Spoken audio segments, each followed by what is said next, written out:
gentlemen, the President of the United States, Donald J. Trump.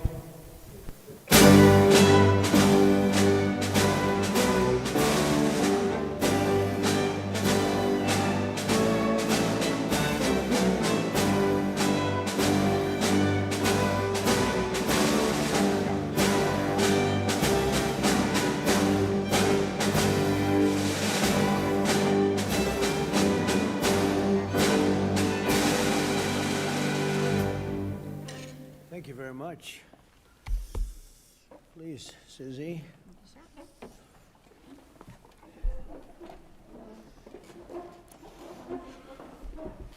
No place like the White House. Do we agree? Agreed. Right, Mr. Kraft?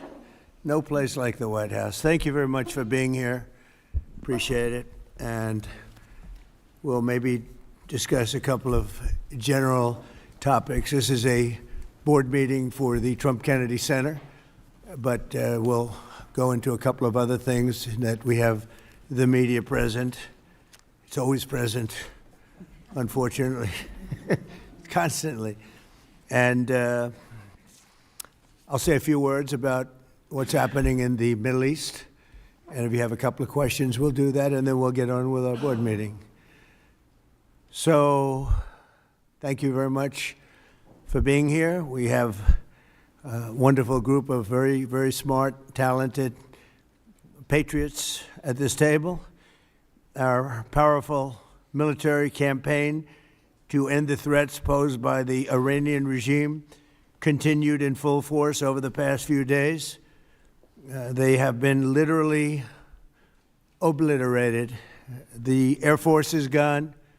The Navy is gone. Many, many ships have been sunk. They're warfighting ships, but I guess they didn't know how to use them. And anti-aircraft is decimated, their radar is gone, and their leaders are gone. Other than that, they're doing quite well. They've been a terror for 47 years, and now I guess the world, through the United States, with the help of Israel, is doing what should have been done many years ago. Should have been done many years ago.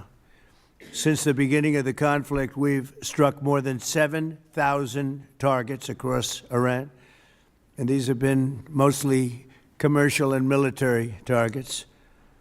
We've achieved a 90% reduction in their ballistic missile launches and a 95% reduction in drone attacks. The missiles are trickling in now at very low levels because they don't have too many missiles left. We've also attacked the manufacturing plants, the places where they manufacture the missiles and the drones, and that's going on today. We just hit 3 of them today. And it's getting very hard for them to manufacture. More than 100 Iranian naval vessels have been sunk or destroyed over the last week and a half. That has to be some kind of a record. Additional strikes continue to launch from all directions every single hour. And as you know, we attacked Karg Island and knocked it literally, destroyed everything on the island except for the area where the oil is. I call it the pipes. We left the pipes. We didn't want to do that, but we will do that. We can do that on 5 minutes' notice. It'll be over. But for purposes of someday rebuilding that country, I guess we did the right thing. But it may not stay that way. Just one simple word, and the pipes will be gone too, but it'll take a long time to rebuild that. We are aggressively dismantling Iran's defense industrial base, and ability to rebuild its missiles and drone capability is getting down to close to zero. And we're hammering their capacity to threaten commercial shipping in the Strait of Hormuz, with more than 30 mine-laying ships destroyed. We hit, to the best of our knowledge, all of their mine-laying ships. Now they can put them on other types of ships, I guess, and drop them in. But we don't know that any have even been dropped in. We're not sure that any have been. That's a big negative for them if they do it. It's a form of suicide. But we don't know that they have dropped any in. But we've hit all 30 of their ships and destroyed them. They're all at the bottom of the sea. We strongly encourage other nations whose economies depend on the Strait far more than ours. You know, we get less than 1% of our oil from the Strait, and some countries get much more. Japan gets 95%. China gets 90%. Many of the Europeans get quite a bit. South Korea gets 35%. So we want them to come and help us with the Strait.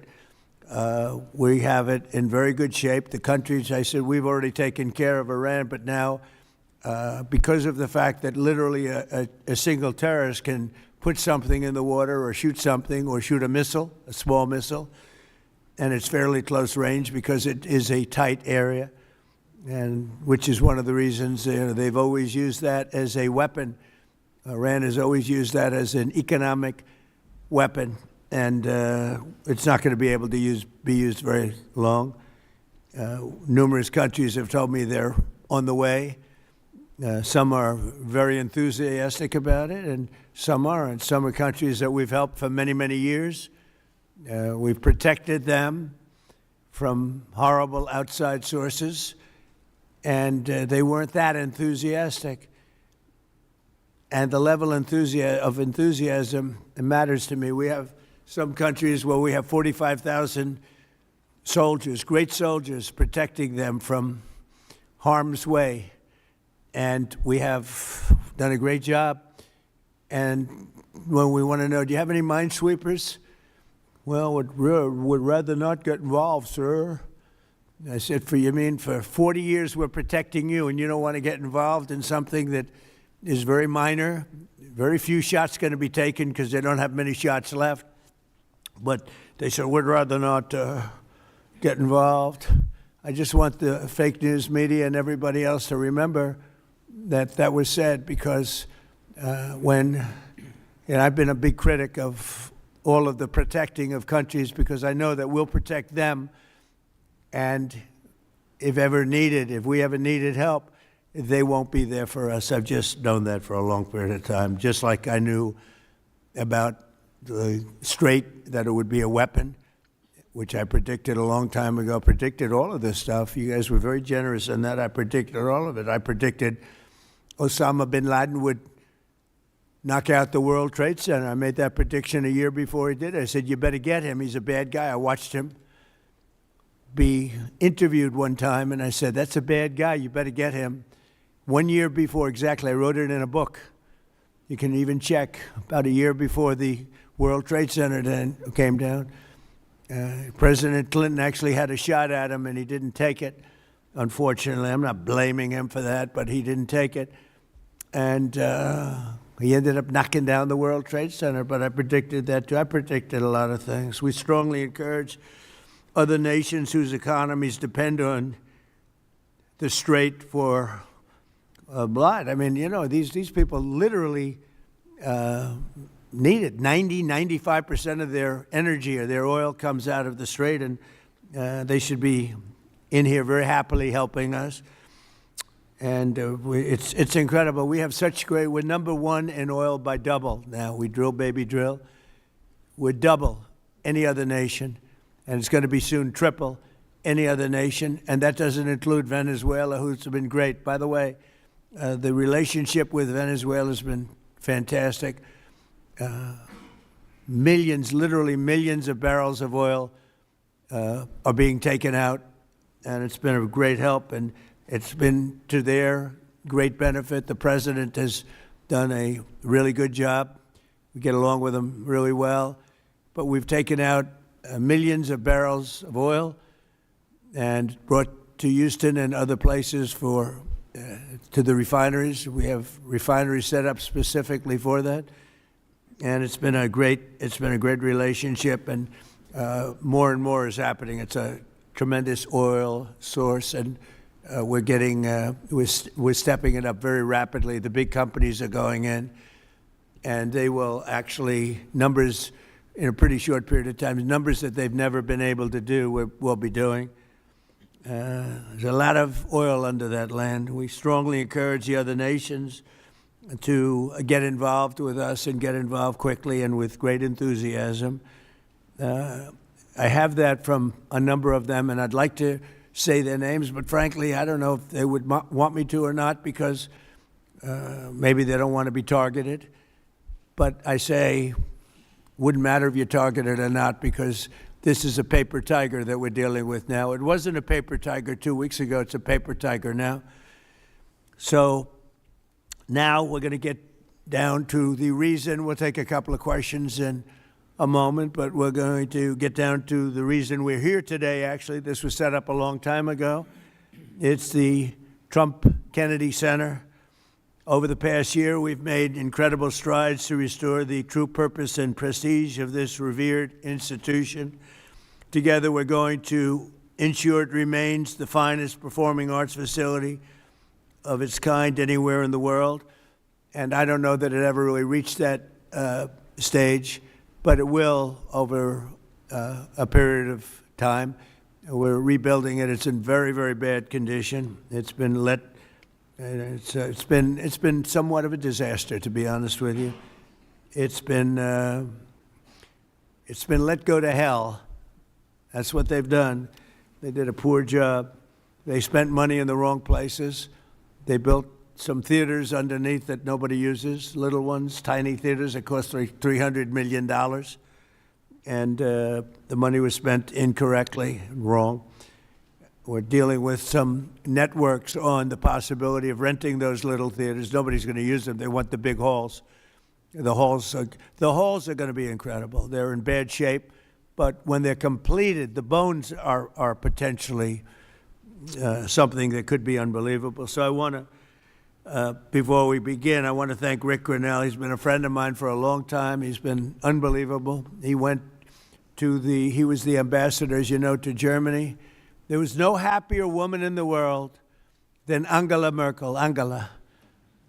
She called me, "Thank you, sir, thank you." Although she liked Rick a lot, there was nobody happier that he was no longer going to be the ambassador to Germany. He was difficult for them. He was not your typical ambassador. He was the opposite. He would do what was best for the United States, not for Germany. And I want to tell you, he did a great job. So good that I put him in charge of a thing called intelligence. And something he didn't really want to do, but he did it, and he did it incredibly well.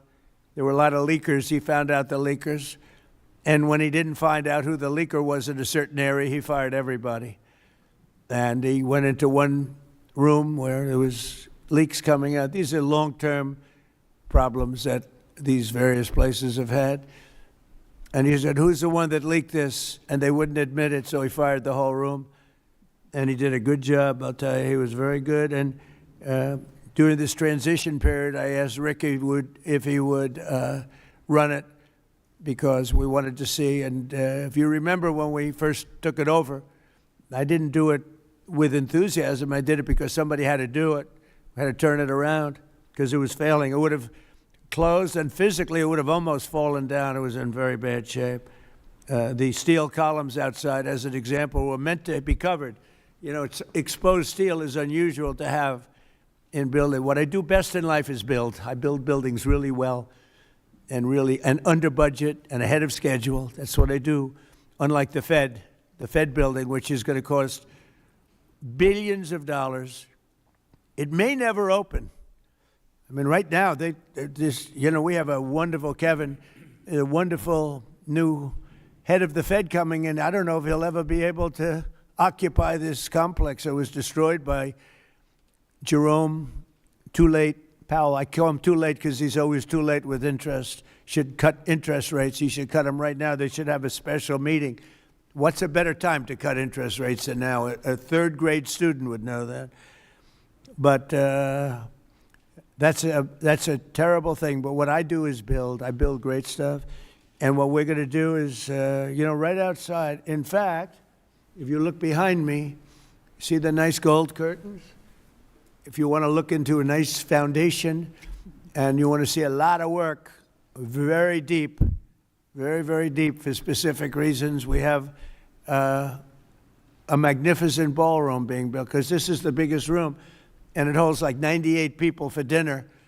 But behind me, you're going to have a ballroom that this building and the people occupying it in particular, every president for 150 years has clamored for a ballroom, a large, beautiful room. This is a cocktail room, and this will actually be, this whole floor will end up being a cocktail room for the cocktail area or pre-area for the ballroom before dinners. So we'll have heads of state. We can't even do a heads of state dinner. Usually what they do is they would do them on the lawn with a tent. But when it rains, the lawn is very low. And you know the land in Washington. It was built on swampy, wet land. And when it rains and you have the king of Saudi Arabia, we have as an example the king of the UK, I would say king of England, who's a great guy. He's coming in very soon.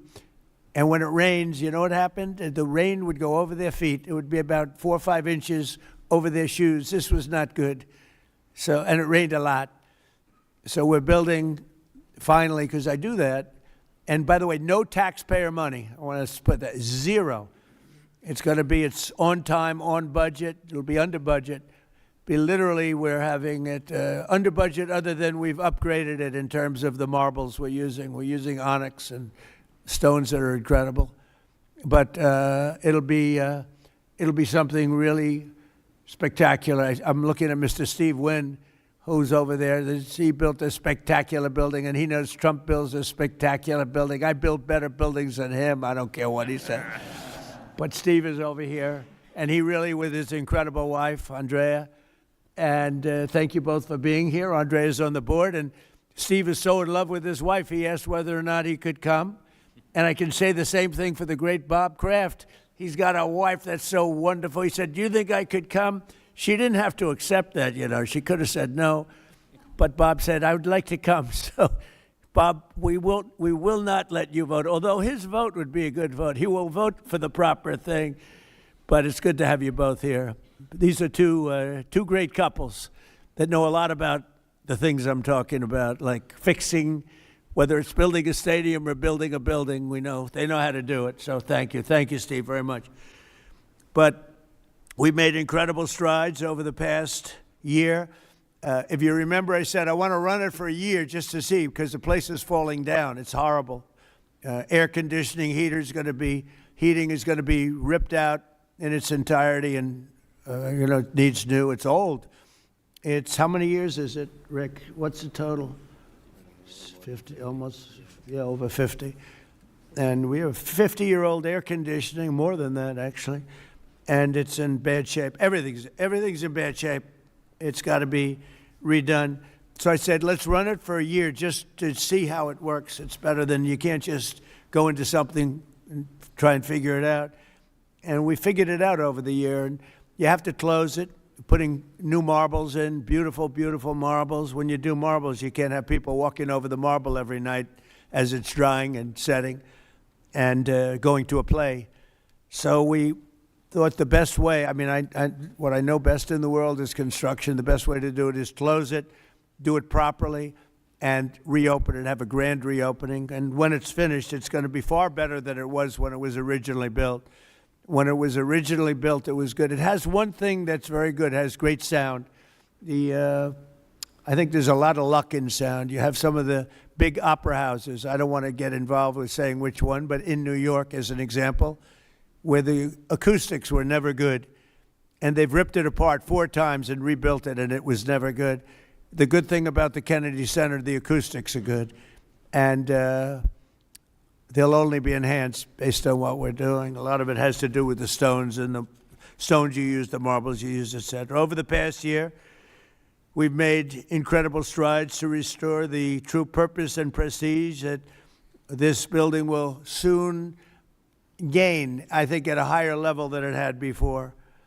Together, we're going to ensure it remains the finest and will become the finest performing arts facility anywhere in the world. It's got the location, and it will have the building. It's got good bones. It's got good structure. Again, they wanted to originally cover the exposed steel. It was painted a cheap gold, and we turned it into a very expensively painted white, very heavy coat of very powerful white paint meant for steel, exposed steel, a very different kind of paint, but it's almost like putting a stone over the top of it. And the color is white, shiny white, and it looks, a lot of people have commented, it looks so much better. Before they had the steel painted gold, and the gold was very cheap. There's actually never been a paint that's made that will look like gold. Steve will tell you that. You either gold leaf it or use real gold bullion, or you use a different color, Steve. Nobody's ever been able to make a gold paint that looks real. A little minor thing for the media. I'm sure you're thrilled with hearing that. But there's never been a paint. I said someday I'm going to discover a paint where you don't have to actually use gold leaf. Gold leaf is a very, very big and expensive process, but it's a beautiful thing, but not when you use paint. So we got rid of the gold columns, which looked always terrible. They looked cheap and they looked fake, very much like the media, actually. And we took the columns and we painted them white. Before we painted them, Matt, very importantly, we structuralized them. We replaced bad steel that was very badly rusting. I mean, these are columns that are holding up a building. And we had to replace areas of columns that were actually rusted out because it was in very bad shape. It's not even describable how bad this building was, both inside and out. I want to thank Rick Grinnell. But you really did a great job, Rick, on this, and we appreciate it. I'm looking for your next venture, because he really was, there was a story he got fired. He didn't get fired. He was here for a short period of time, for a year, figuring it out with Matt and everybody else, and Matt now is going to take over, and he's a pro at construction, great at construction. And I think Matt would like to run the facility, too. He's fallen in love with it. And I think he'd do a good job. But if I don't think he will do a good job, I'll say, Matt, you're fired. I'm getting somebody else. So you're under no pressure, Matt, okay? It's like Bob Kraft. If a football player doesn't perform well, typically you will fire him immediately, Bob. Do you ever let them stay around for 4 or 5 years if they're bad? Not too many times, right? So anyway, I learned from you. So I want to thank also Attorney General Pam Bondi, who's been fantastic. I don't know, is Pam here someplace? Oh, hello, Pam. Good. She's been great. And the Speaker of the House, he's got the easiest job of anybody in government. He's got a majority of 2. I don't like to say 1 because it varies, but between 1, 2, and 3.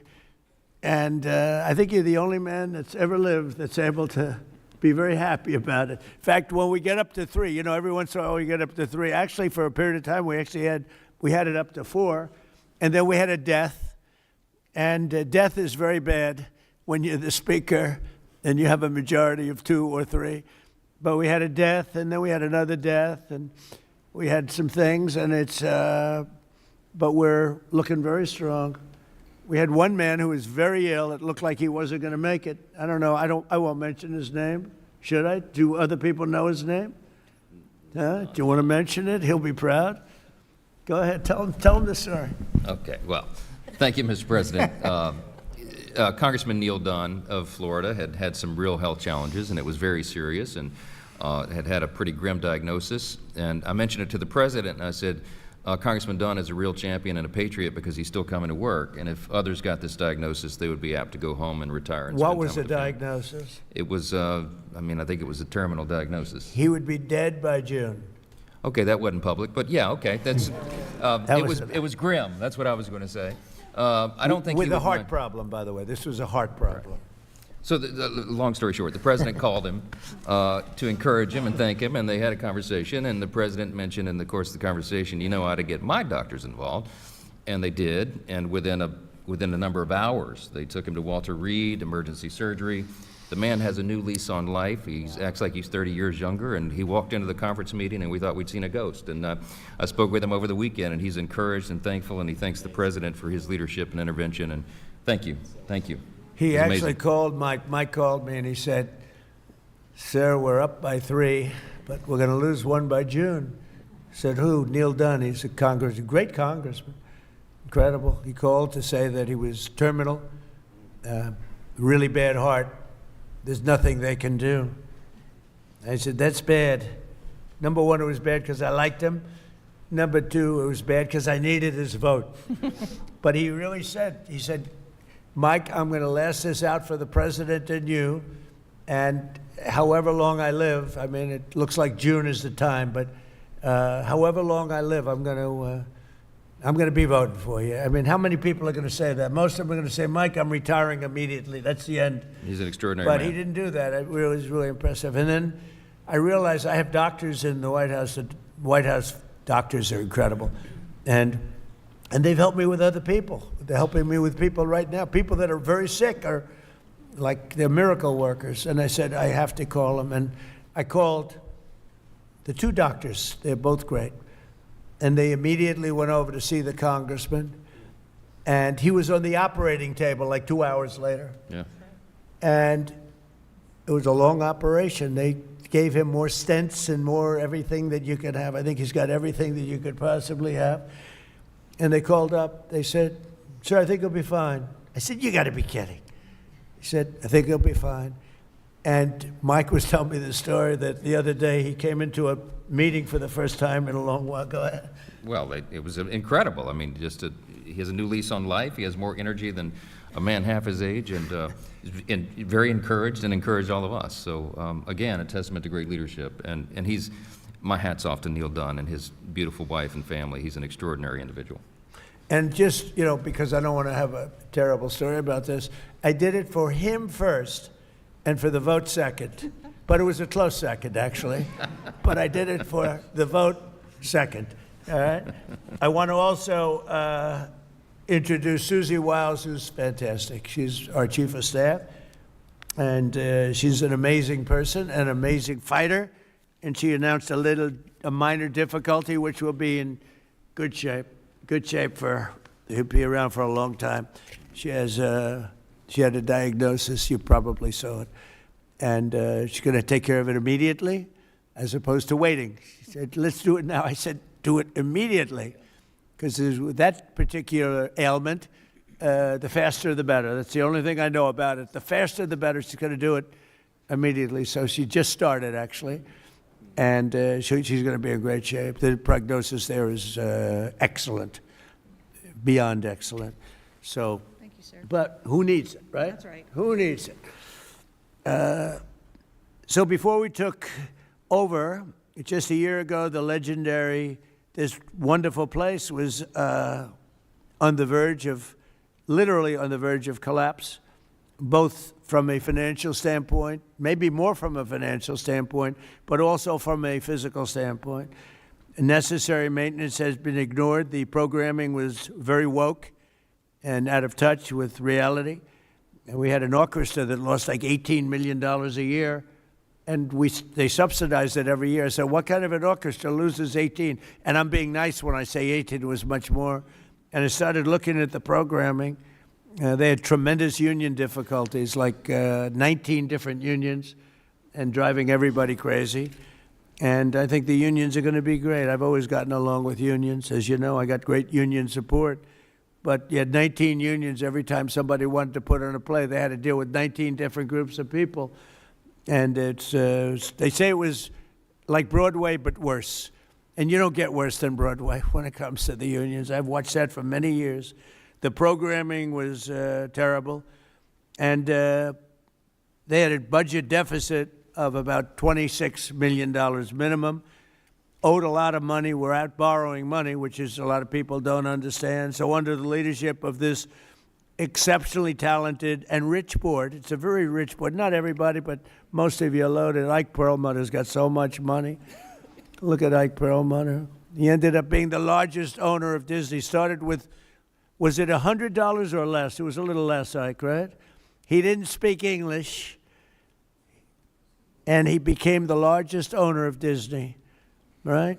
But then they went woke and he sold the stock. He didn't like Mickey Mouse being woke, right, Ike? But he's one of the most brilliant business people. Thank you, Ike. It's great. And Lori, thank you very much for being here. So I think it's Lori that's on the board, though, right, Lori? What's with these husbands? All the husbands are traveling. I think it's the White House. I got all the husbands with the wives. That's never happened. Boy, oh boy, what great relationships. My wife is going to have to speak to me. This is pretty good. The biggest guys in the country travel with their wives to come to a meeting. But it has something to do with the White House, right, Ike? Right? You don't want to see me. You want to see the White House because it's a special building. But thank you. And congratulations on an amazing career. Most people don't know Ike Perlmutter. Isidore Perlmutter, and started with nothing and built a vast fortune just by deal after deal. Did you ever have a bad deal, Ike? Which was that? Don't tell. See how honest he is? Most people would say no. He says one, and it couldn't have been very bad. Great to have you. So under the leadership of this board, which is, as you see, incredible, we're achieving a very dramatic and quick turnaround. We got rid of all of the DEI. Some of the news media loves DEI, but we got rid of it. Maybe you're right. Brought back patriotic and family-friendly programming, and last year we raised over $130 million to keep this place going. Otherwise, it would have been closed. The building, let's call it the Kennedy Center from that time, was losing so much money it could not have stayed alive if we didn't come in as a group of people and a lot of wealthy people that made a lot of contributions. So with the Trump Kennedy Center honors alone, we raised this year a record $23 million, which was double what they had ever done before, with $23 million. There's still much to do. The previous management left us a facility in very bad condition. Abysmal is the word, and everything from busting pipes and leaks to serious electrical and structural problems. And some of it we fixed, but most of it we're saving for during the construction period because we'll do a much better job of it that way. Major renovations are required to keep the facility functional, and that'll start right after July 4th. We're going to have a little bit of a celebration, not a big deal, but a little bit of a celebration on July 4th. We'll have a little party, and then after that we close or we start construction. We're fully financed. As I announced in February, after a one-year review based on input from highly respected experts and subject to board approval today, we determined, it's a little late for the board because we've already announced it, but these are minor details, but I think everybody agrees. But subject to board approval, we determined that the fastest way to bring the Trump Kennedy Center to the highest level of success, beauty, and grandeur is to cease the entertainment operations for a 2-year period of time as we complete high-quality, really high-quality construction. We've already purchased seating, as an example. We've already purchased a lot of the marbles and some of the things that are hard to get. Getting quality marble is very hard. It takes a long time. It comes from areas where it takes a long time to mine, and we're getting some of the best things you can. The marble is going to be incredible. The seats that we have, the seating is the highest level. Everything is the highest level. So this temporary closure will enable us to complete the work much faster and much higher quality. As an example, it's hard to show Shakespeare when you don't have any seats. As the seats are being changed, it's not exactly a great experience for people. So the right way to do it is just close it and fix it and open it. We'll begin right after, as I said, July 4th celebration. And thanks to the great, big, beautiful bill, we are fully funded, ready to go. And we have tremendous amounts of money coming in from some people around the table, but also from people that are not here, but that have made very generous contributions toward the Trump Kennedy Center. People that have never given to it before and would never have given it except I asked them to give. So, Rick, I thank you very much for the job that you've done, and I'm delighted that you really are. You did a great job. It was a little rough with a couple of the people, but that's okay. They've survived. Some of the artists, they took a pounding from Rick. It's almost like this guy right over here, Anthony. He knows what it is to pound people. Right, Ike? Anthony knows. Anthony's another great You're not on the board either, Anthony. You're here with your wife? Oh, what's going on here? The most successful people, they're all here with their wives. I'm looking around. Oh, wow, that's impressive. Anthony's another one. He started off with one truck. He had one truck 45 years ago. He ended up with 4,000 trucks, and he sold his company for billions of dollars. And you're here, Anthony? He's a member of one of my clubs, and all he has is cash. He said, I have a big problem, sir. What? I don't know how to invest my cash. Most people have a problem. They don't have any cash, right? Anyway, thank you, Anthony. You're the greatest. So all of these people have done so much, and they've done so much to help. And Matt, I just really, I'm here to a certain extent to wish you good luck with everything and to introduce you to the board. Many of the board know because Matt's been running a lot of the initial construction and planning, and going to be assuming the role of Chief Operating Officer and Executive Director, where he'll lead a construction crew for the next, a big crew, by the way, because it needs a lot of work, for the next 2 years in preparation for the grand reopening. And I think it's going to be something that's going to be very, very special. We're doing a lot of special things. We have a lot of things happening. We have at the front of the White House on June 14th, you probably read, UFC is going to be here. Dana White, the great Dana White, he's building literally a stadium, a 5,000-seat arena right outside the front door of the White House. And they're going to have about 100,000 people in the park right across the street, where he's building, I believe, 8 massive screens for people to watch, free, all free, for people to watch. It's June 14th, happens to be my birthday, and that was only by happenstance. It was not planned that way, but it's a Sunday night, which they never did. Sunday night's super prime time. It's going to be broadcast on CBS, which is the Ellison family, 2 great people. Great people. It's a great family. And it's going to be a tremendous event. And we have Roger Penske is going to have IndyCar here. We're going to have a race around the Capitol. That's going to be in August. So we have that. And we have a tremendous number of things. We have the Olympics, we have the World Cup, and we have the 250. And as you know, I was responsible for getting the Olympics. Actually, Bob Kraft helped me. And he helped me with the World Cup, too. You were very good. Who could be better, right? But he helped with the Olympics and the World Cup. But we have the Olympics coming. I was responsible for that, right, Bob? We have the World Cup coming right now, and I was responsible for that. Then we had a rigged election, and because of that, I was always very upset. When I got the Olympics, I said, I won't be president because it was last term if I went by the normal progression. And then I said, well, let's see what happens. And then they rigged the election, and I said, let's do it again. And we won in a landslide. And I came back, and I ended up with the Olympics and the World Cup. Somebody said, did you do that on purpose? So I claimed the Olympics, and I claimed the World Cup because I did get both. And then I tried to claim 250-year celebration. I said, I got that. They said, no, you didn't. That one you didn't get. They're giving me no credit for that one, Mr. Speaker. I couldn't. So I gave up on that one quickly. That wasn't working. It wasn't working. But I just want to thank everybody. This board has been incredible, and it's really nice. What we're going to do is we could take a few questions from the press, and then after that we'll have our meeting. And we have a little lunch for the board, so we'll have a little bit of a lunch. And it's an honor to have you all here. It's so many of you, Jimmy, so many of you are friends. It's a great honor to have you here. And we're going to do a great job with the Trump Kennedy Center. Okay, yes, please, CNN. Hey.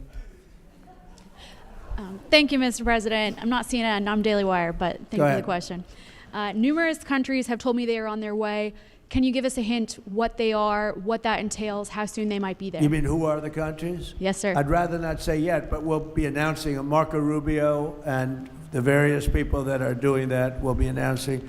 And I have to tell you, we have some that are really enthusiastic. They're coming already. They've already started to get there. It takes a little while to get there. It's like, in some cases, you have to travel an ocean. So it doesn't go that fast. But it'll go fast, and we have some that are fairly local that are doing it, but we'll give you a list. Some are very enthusiastic, and some are less than enthusiastic, and I assume some will not do it. I think we have one or two that will not do it that we've been protecting for about 40 years at, tens of billions of dollars, Mr. Speaker. So I'll be reporting that to you in the House and the Senate, and I'll say, why are we protecting countries that don't protect us? And I've always felt that was a weakness of NATO. We were going to protect them, but I always said, when in need, they won't protect us. Now, this isn't need. Need would be one of the big boys. But I will say that we built the greatest military in the world, and we protect people. And if we need their mine boats, or if we need anything, any piece of apparatus that they may have because of a situation that they have, they should be jumping to help us, because we've helped them for years stay out of wars. Yeah, please. Thank you very much, Mr. President. Can you tell us if you have spoken with French President Macron about the coalition to reopen the Strait of Hormuz? Have you been speaking with the French President? What does that mean? Have you been speaking with the French President Macron about the coalition to reopen the Strait of Hormuz? Yeah, I have spoken to him. He's been, on a scale of 0 to 10, I'd say he's been an 8. Not perfect, but it's France. Are you We don't expect perfect. Are you confident that France will help with the reopening of Strait of Hormuz? Yeah, I mean, sure. I think he's going to help. I mean, I'll let you know. I spoke to him yesterday. I don't do a hard sell on them, because my attitude is we don't need anybody. We're the strongest nation in the world. We have the strongest military by far in the world. We don't need them. But it's interesting. I'm almost doing it in some cases, not because we need them, but because I want to find out how they react. Because I've been saying for years that if we ever did need them, they won't be there. Not all of them, but they won't be there. I was very surprised with the United Kingdom, because the United Kingdom, 2 weeks ago, I said, why don't you send some ships over? And he really didn't want to do it. I said, you don't want to do it. We've been with you. You're our oldest ally. And we spend a lot of money on, NATO and all of these things to protect you. I mean, we're protecting them. We're working with them on Ukraine. Ukraine's thousands of miles away, separated by a vast ocean. We don't have to do that, but we did it. Well, Biden did it. I mean, I have to be honest with you. Biden got taken to the cleaners. But we worked with them in Ukraine. We don't need to work with them in Ukraine. And then they tell us that we have a mine ship around, and they don't want to do it. I think it's terrible. No, I was very surprised. I told him, we requested 2 aircraft carriers, which they had, and he didn't really want to do it. And then right after the war essentially ended, meaning they were obliterated, he said, I would like to send the aircraft carriers. I said, I don't need them after the war has ended and won. I need it before the war. So I was very upset not upset, I was not happy with the UK. I think they'll be involved, yeah, maybe. But they should be involved enthusiastically. We've been protecting these countries for years with NATO, because NATO is us. You can ask Putin. Putin fears us. He has no fear of Europe whatsoever. He fears the United States of America and the military that was built by me in the first term. Yeah. President, you mentioned the significant amount of oil that China derives from the Middle East. What is the status of your conversation with President Xi in terms of getting China to cooperate, in terms of making the Strait of Hormuz safe for those oil tankers? Yeah, so China is a great example. They get 91% of their oil from the Hormuz Straits, which we protected for years. And it always bothered me that we have these countries. Japan gets 95% of its from the Straits, the Hormuz Straits. And it always bothered me that we're protecting and we don't need them. We didn't need them before we started dig we must. Dig me must, that's the Trump policy of lots of oil. And we didn't use them very much. It used to be at 10%. Now it's at almost 0. We don't need, we don't need oil. We have all the oil we need for ourselves. It's one of the great assets that we have. We have more than double what anybody else in terms of oil production. We're at more than double any other country. So we don't need it, but we did it. It's almost, You could say we did it out of habit, which is not a good thing to do. But we did it because we have some good allies there. We have some great Middle Eastern countries there, Israel there. So we did it for a lot of reasons. But it always amazed me that we did it. We never asked for reimbursement. And it was really there to serve other countries, not us. And by the way, we have the Sugar King. Same story. Look at that. Alfie van Hoel. Alfie, thank you both very much. Huh? That's Pepe, yeah. Pepe. Hi, Pepe. How are you? How are you? Is Alfie in the backstage? Huh? Is he sitting back there waiting for you? No? You doing all right? Pepe is a great friend of all of ours, I think, in the room. Tremendous. And we appreciate you being here. Great to have you. Thank you. Mr. President, honored. That's great. Both of you. Thank you very much. So go ahead, please. Mr. President, you've said that Iran does want to make a deal. Now, into the third week of this bombing campaign, what would that deal look like? What are the ask that you're making of the government? They want to make a deal.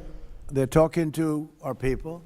I don't know if they say that to you. Maybe they do, maybe they don't. Don't forget, they are a country that for years, I didn't know this until recently, they're a country based on disinformation.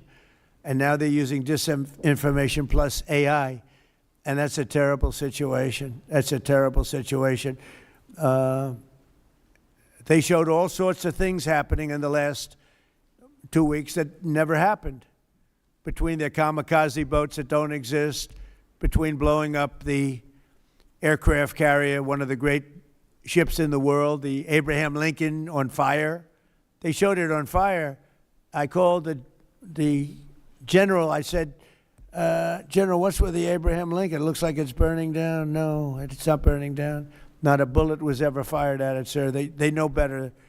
I said, this is my first glimpse of AI and what they've done with it. They showed buildings in Tel Aviv burning to the ground, high-rises burning. They showed buildings in Qatar. They showed buildings in Saudi Arabia burning, and they weren't burning. They weren't hit. It was all AI-based. Terrible. It's terrible.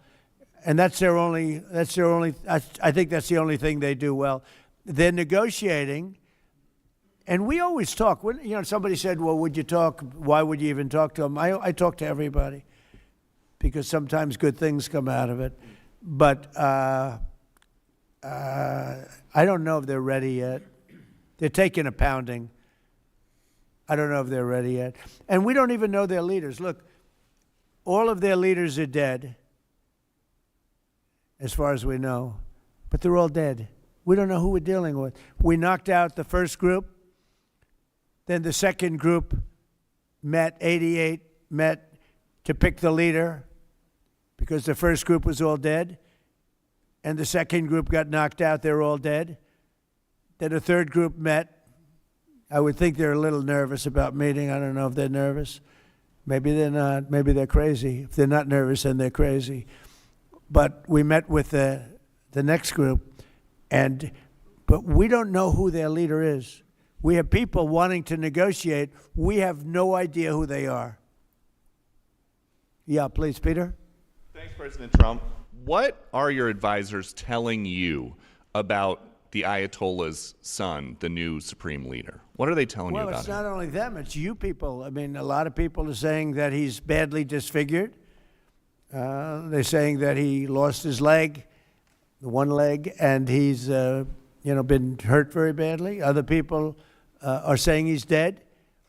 Nobody's saying he's 100% healthy.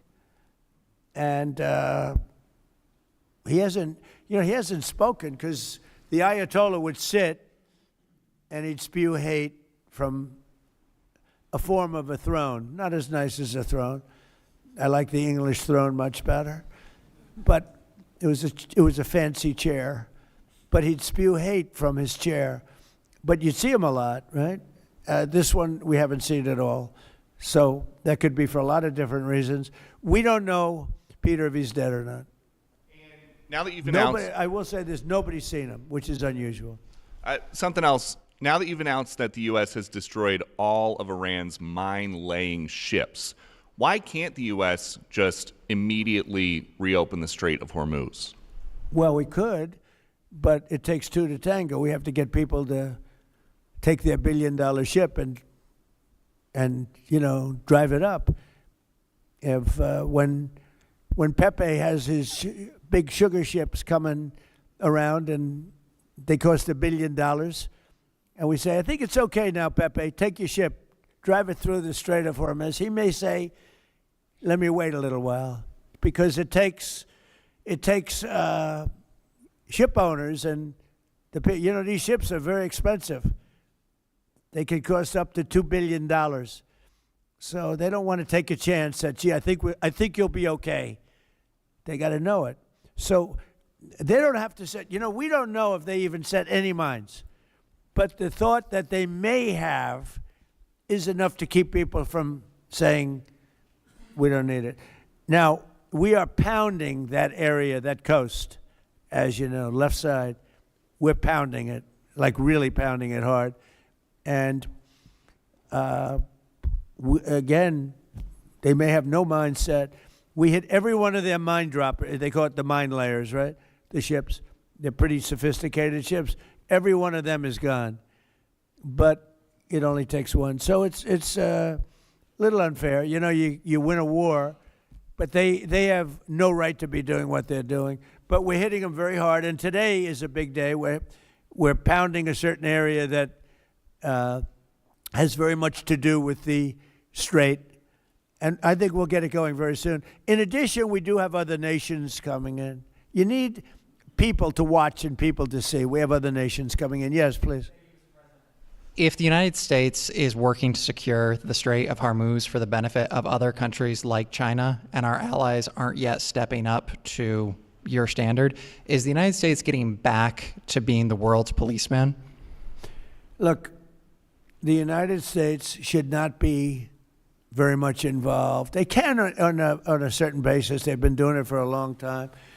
But I've always said, if you look back years ago, I said, why aren't we being reimbursed? These are the richest countries in the world. Why aren't we being reimbursed for maintaining the Hormuz Strait? And why aren't we being reimbursed for that? I've said that for years. You can go back. They reported on it yesterday. I've been saying a lot of things about the straits. Number one, I said it's the one advantage they have, but that's a suicidal advantage because they kill themselves more than they kill the rest of the world. And there are things you can do with time. There are other things you can do. But I think we're going to have the situation straightened out pretty quickly, and I think we're going to have some good help, and I think we're going to be disappointed in some nations too. And I'll let you know who those nations are. One of your advisors, David Sachs, said the other week that the U.S. should, quote, declare victory and get out of the Iran war. Yeah, he also warned that if the conflict escalates, Israel may contemplate the use of a nuclear weapon. Has he shared that assessment with you? No, he hasn't. Israel wouldn't do that. Israel would never do that. And there's a theory. You've pounded them to hell, and you could just leave now, and it'll take 10 years for them to build back not nearly what they have right now. And I guess that's another theory, but we want to have it ended so that another president doesn't have. Look, for 47 years, no president was willing to do what I'm doing, and they should have done it a long time ago. It would have been a lot easier. There's no president that wanted to do it, and yet every president knew. I've spoken to a certain president, who I like, actually, a past president, former president. He said, I wish I did it. I wish I did, but they didn't do it. I'm doing it. Yeah. Which president? I can't tell you that. I don't want to embarrass him. It would be very bad for his career, even though he's got no career left. Go ahead. President, Please. you mentioned. How about the man right Thank you, sir. Mr. President, you mentioned that you're not entirely sure who you're dealing with, who the leadership is in Iran. Do you see a viable opposition movement still in that country following all of the protests that we had seen before the airstrikes and kind of an opposition movement that could become a viable leader in Iran? Well, the biggest problem, and we have brave people in this room, but the biggest problem that I see is that they put out a warning, and we have the warning. We get everything they get. And it said any protester that goes onto the street will be immediately shot and killed. This is a little tougher than the American way. This is not this is not quite as tough as, nobody can believe it. So I can't imagine, they don't have guns, and the other ones have guns. Highly sophisticated machine guns and AK-47s and other kinds of guns. And they did that with the women. So the women had 250,000, even 500 people protesting a year ago. And they shot women right through the middle of the forehead with snipers. And they didn't have to do many. About 10 went down bleeding profusely, and 250 to 500,000 women went running in the other direction, because they can be brave, but they're not stupid, and they have no gun, and you have snipers in buildings specifically for this reason. So a woman goes down falling, bleeding from the head, and it doesn't take long for that to spread. And when that spreads, that crowd dispenses. And nobody else has been able to do that to the extent that these people are violent. They killed a minimum 2 weeks ago, 32,000 people. So, and they put out actually a notice 2 days ago: if you protest, you will be shot and killed. So, I don't know. I would say Mike Johnson's the only person I know who has the courage to go out in that kind of an atmosphere. I don't think so. I don't think so. Right? Yeah. Have your advisors told you anything in terms of how long we can expect gas prices as high as they are right now? I don't need advisors to tell me that. I know what it is. You know, the Prime Minister of UK, United Kingdom, yesterday told me, I'm meeting with my team to make a determination. I said, you don't need to meet it with the team. You're the Prime Minister. You can make your own. Why do you have to meet with your team to find out whether or not you're going to send some minesweepers to us or to send some boats? I said, you don't have to meet with your team. It's the same thing here. I can tell you that when this is over, oil prices are going to go down very, very rapidly. So is inflation, so is everything else. But frankly, much more important than short-term, even long-term oil prices, you can't let the most violent, vicious country in the last 50 years have a nuclear weapon, because the Middle East will be gone, Israel will go first, without question, and they'll certainly take a shot at us before we get our act together and say we got to take them out. You can't let Iran, who's truly a nation of great terror and power. Look what happened in the last 2 weeks. They weren't supposed to go after all these other countries in the Middle East. Those missiles were set to go after them. So they hit Qatar, Saudi Arabia, UAE, Bahrain, Kuwait. Nobody expected that. We were shocked. And the other one, you know, they fought back. They could have yielded. But think of it, if we weren't around, they had tremendous power. They had thousands of missiles, most of which we've terminated. They had thousands of drones. They were making drones and missiles all over the place. We've knocked out most of those factories. I mean, now they're sending out 2 or 3 missiles. Now, you know, they've still got some. They might have 8% left. But mostly they've been eliminated. They've been terminated by what we did and what Israel did too. Yeah, please. Israel is expected to expand its ground offensive in southern Lebanon to go after Hezbollah. Have you discussed that with Israeli leaders? Yeah. And does the United States support a potential Israeli invasion of Lebanon? Yeah, no, I did. And I know Hezbollah is a problem. It's been a problem for a long time, not just now.